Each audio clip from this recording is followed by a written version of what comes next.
Nagsimula to sa mama ko eh. Ito yung hanap buhay namin. Tapos nanay ko, nagtitinda rin ng isda habang nag-ookoy kami. 1999 pa kami. Pangatlong palit na itong palengke. Dati ako yung nagbubukas, naghuhugas, nagbebenta, runner, gano'n. Nagkaroon ng problema sa family namin. Kaya ako na yung nagtaguyod. Ako yung nagtuloy sa kanya. Hanggang sa akin na rin napunta kasi yung mga kasama ko, mga nakapag-sleep pagtrabaho. Ate ko nakapagtrabaho sa Fortune, panahon na yun. Kuya ko naman nakapag-abroad. Kaya walang ibang magtataguyod. Kaya tinuloy ko na lang. Ayun, tawaan Diyos. Naggantimpalaan niya. Napaboom natin. Nagustuhan naman ng tao. Ipapasalamat siya, hindi ko raw sinukuhan to. At least daw, mas nag-improve, tsaka mas tumagal at nakilala na ng buong konstruksyon sa buong Malabon. Ang magic ko lang kasi yung pawis ko. Hindi, joke lang. Wala akong ibang magic, kundi magic galapong. Sabi nila, masarap eh. Kasi marami na rin naman nagtutunay. Siyempre, kailangan. Gusto mo yung ginagawa mo. Kasi gusto ko mabigay yung mga gusto ng customer eh. Kaya yan, naisip ko yung mga yan. Kasi dati, mga suggest ng customer ko talaga yan. Gusto ng okay, kaso ayoko ng ipon eh. Gagawin ko, ay ganun ba? Ma'am, gusto nyo lagyan lang natin ng tokwa. Ginagawa ko lang dyan dati. Pag naubusan ako ng toge, ginagawa ko, nag-iwa ako kalabasa. Ay nang ginagamit ko pag wala ka na akong toge. Eh nasubukan ng mamimili. Hanggang sa, minix ko na siya.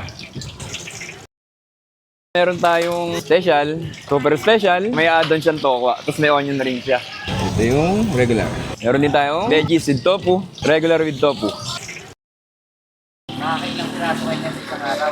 Hindi rin pare-pares eh. Siguro 400. Kasi nag-iimbasyan ko na lang, hipon ko eh. Hipon ko siguro 15 hanggang 18 kilos. Yun ang nakubos namin. Pinakamatumal na yung 10. Matumal na yun pag naka-10 lang ako. Kasi mahaba ang oras namin, 7 to 9 kasi kami dito eh. Ako nga po pala si JR Yuson. 26 years old lang nagtitinda ng Okoy. Ako po yung may-ari nito. JR, the original Okoy. Sa mga customer natin na hanggang ngayon sumusuporta at nagugustuhan nila itong Okoy natin. Sa inyo ako lubos na nagpapasalamat. Dahil sa inyo, naikalat tong Okoy sa buong Malabon. Hindi yan sa buong Malabon, sa buong Pilipinas. Sa mga hindi pa po nakatikim dyan, pasya lang po kayo dito sa Concepcion Malabon Market at subukan nyong tikman ang aming Okoy. Dito lang po yan sa General Lunay Street. Hanapin niyo lang po yung signage namin. JR, the original Okoy. Araw-araw po kami bukas. Magbubukas kami ng 7 to 9. Try nyo, magugustuhan itong Okoy natin. Pwede kayo mag-message sa page namin, sa JR The Original Okoy. Bisita po kayo doon para masubukan nyo. Nagsimula to sa mama ko eh. Ito yung hanap buhay namin. Tapos nanay ko, nagtitinda rin ng isda habang nag-ookoy kami. 1999 pa kami. Pangatlong palit na itong palengke. Dati ako yung nagbubukas, naghuhugas, nagbebenta, runner, gano'n. Nagkaroon ng problema sa family namin. Kaya ako na yung nagtaguyod. Ako yung nagtuloy sa kanya. Hanggang sa akin na rin napunta kasi yung mga kasama ko, mga nakapag-sleep pagtrabaho. Ate ko nakapagtrabaho sa Fortune, panahon na yun. Kuya ko naman nakapag-abroad. Kaya walang ibang magtataguyod. Kaya tinuloy ko na lang. Ayun, tawaan Diyos. Naggantimpalaan niya. Napaboom natin. Nagustuhan naman ng tao. Ipapasalamat siya, hindi ko raw sinukuhan to. At least daw, mas nag-improve, tsaka mas tumagal at nakilala na ng buong konstruksyon sa buong Malabon. Ang magic ko lang kasi yung pawis ko. Hindi, joke lang. Wala akong ibang magic, kundi magic galapong. Sabi nila, masarap eh. Kasi marami na rin naman nagtutunay. Siyempre, kailangan. Gusto mo yung ginagawa mo. Kasi gusto ko mabigay yung mga gusto ng customer eh. Kaya yan, naisip ko yung mga yan. Kasi dati, mga suggest ng customer ko talaga yan. Gusto ng okay, kaso ayoko ng ipon eh. Gagawin ko, ay ganun ba? Ma'am, gusto nyo lagyan lang natin ng tokwa. Ginagawa ko lang dyan dati. Pag naubusan ako ng toge, ginagawa ko, nag-iwa ako kalabasa. Ay nang ginagamit ko pag wala ka na akong toge. Eh nasubukan ng mamimili.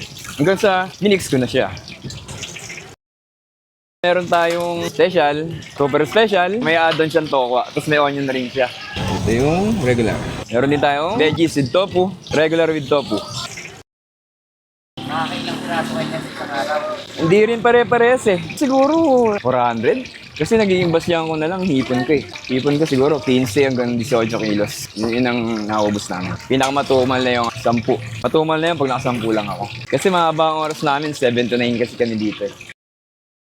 Ako nga po pala si JR Yuson. 26 years old lang nagtitinda ng Okoy. Ako po yung may-ari nito. JR, the original Okoy. Sa mga customer natin na hanggang ngayon sumusuporta at nagugustuhan nila itong Okoy natin. Sa inyo ako lubos na nagpapasalamat. Dahil sa inyo, naikalat tong Okoy sa buong Malabon. Hindi yan sa buong Malabon, sa buong Pilipinas. Sa mga hindi pa po nakatikim dyan, pasya lang po kayo dito sa Concepcion Malabon Market at subukan nyong tikman ang aming Okoy. Dito lang po yan sa General Lunay Street.